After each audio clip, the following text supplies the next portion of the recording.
Pemirsa, sosok kakak kandung Chelsea Olivia, Christian Hansen Wijaya akhirnya muncul. Hanya saja ia lebih memilih bungkam soal tudingan kekerasan dalam rumah tangga atau KDRT sesuai surat laporan yang dilayangkan oleh Miki Susanti.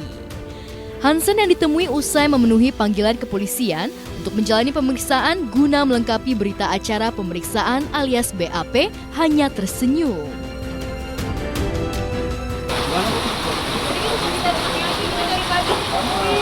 Bentar aja. Sedikit aja Bentar tentang aja, Mas. pemeriksaannya tadi seperti apa, Mas? Mas Hansen.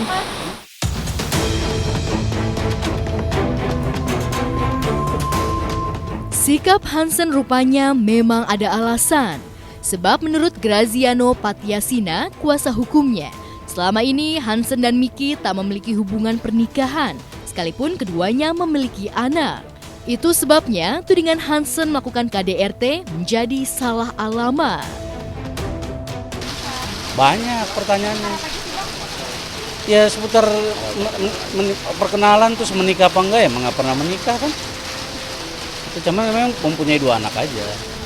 Iya, kita emang belum nikah secara resmi, cuma memang sudah ada pertemuan keluarga, sudah diomongin mau nikah gimana, tapi setelah pertemuan keluarga itu Hansen ada cekcok sama orang tuanya, jadi nggak dilanjutkan lagi gitu sampai sekarang.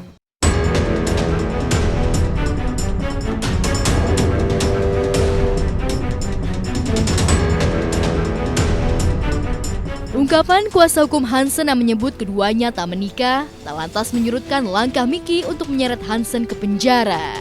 Sebab pelakuannya selama ini dianggap merugikan. Sebab selain kekerasan fisik, Hansen juga dituding melakukan kekerasan psikologis. Ini saya mendampingin Miki untuk proses BAP saksi pelapor. Ya. Jadi kan kita sudah buat laporan polisi, maka hari ini Miki sebagai pelapor di BAP dan beri keterangannya bagaimana sebenarnya KDRT yang dialami. Ini sih kejadian yang keempat terparah, udah 4 kali. Sejak kapan? Yang pertama itu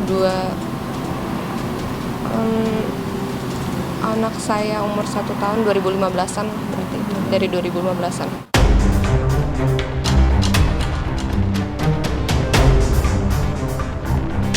Bisa jadi hidup bersama yang tengah disiapkan untuk menikah secara resmi membuat sosok Pamela Susanti yang mengaku ibunda Miki.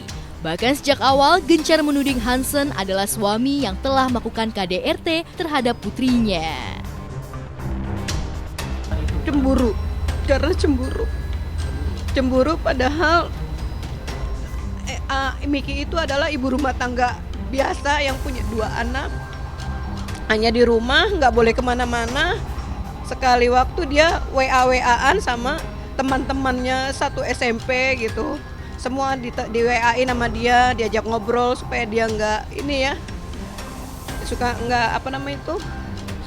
kesepian gitu maksudnya ya. Akhirnya SMS yang dibaca adalah SMS yang dari laki-laki, dia emosi gitu, padahal nggak ada hubungan apa-apa, nggak pacaran, nggak apa gitu. Dia emosi, dia memang nggak boleh berteman sama semua orang perempuan atau laki-laki gitu. Kita sama-sama buktiin aja. Kita buktiin aja karena dia juga nggak mau damai kan, ya udah.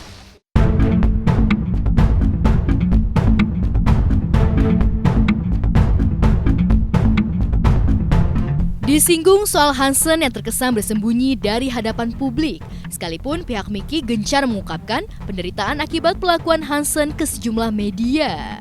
Graziano menjelaskan jika sikap kliennya itu sengaja dilakukan lantaran Hansen merasa bukan public figure seperti adiknya Chelsea Olivia.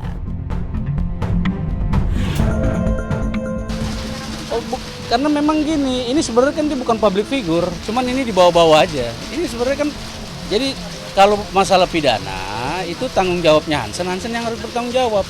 Nggak ada hubungannya sama ibunya atau adik kakaknya, itu nggak ada hubungannya. Kecuali kalau masalah perdata, itu bicaranya ada, ini kan pidana gitu. Jadi kalau saya nggak berani kasih statement ya, karena itu urusan masalah mereka berdua. Jadi saya ngelapor ini, saya merasa dirugikan, nama besar saya dirugikan, nama keluarga besar saya. Dan dia datang tengah malam secara gerombolan 15 orang Itu tanpa konfirmasi di saat tengah malam dini hari. Sehari sebelumnya itu kita 3 hari sebelumnya, sehari sebelum kejadian dia ngelapor itu mamanya sama anaknya sama saya ke jalan-jalan ke mall. Dan kita masih makan bareng, masih belanja bareng, masih saya kasih duit. Kok tiba-tiba subuh datang bawa wartawan, bawa segala macam? Ya. Apa maksudnya? Ya silahkan aja. Tapi sejauh itu KDRT dan itu mempersalahkan ibunya, itu kita tidak terima. Itu urus sendiri masing-masing, urusan dia. Jangan libatkan keluarga besar, jangan libatkan ibunya ini yang punya anak artis itu.